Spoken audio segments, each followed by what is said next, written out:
Welcome to this week's Coffee and Conversation, where we address the issue, how common is sexless marriage? Okay. More common than it should be. Some studies show 15%, some show 15 to 20%. One study showed 25%. Might be underreported, so I think 20 to no more than 25% is probably true. The ironic part, some people are okay with it. And that's kind of what I wanted to talk about. If both partners are okay with the frequency of sex, then the fact that it's a sexless marriage doesn't matter. However, that's not often the case. Usually there's one partner who decides they no longer are interested in sex, and the other partner is suffering through a sexless marriage, which I think is why you see there's a 74.2% divorce rate in sexless marriages. Now, is that the answer? Not the first answer to a sexless marriage. You've got two questions to ask. Is the sex with you worth having?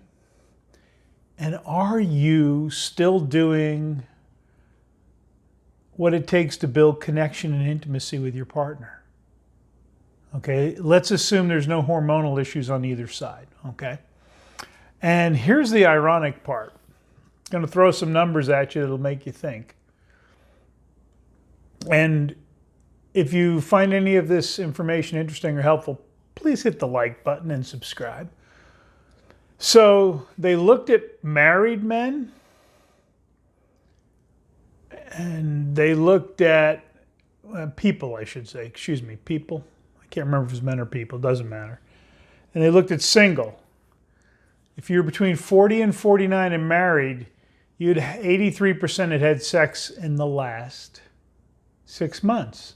Only 7.5% of the single guys. 50 to 59, the number was 67, compared to 5% of single men, 50 to 59.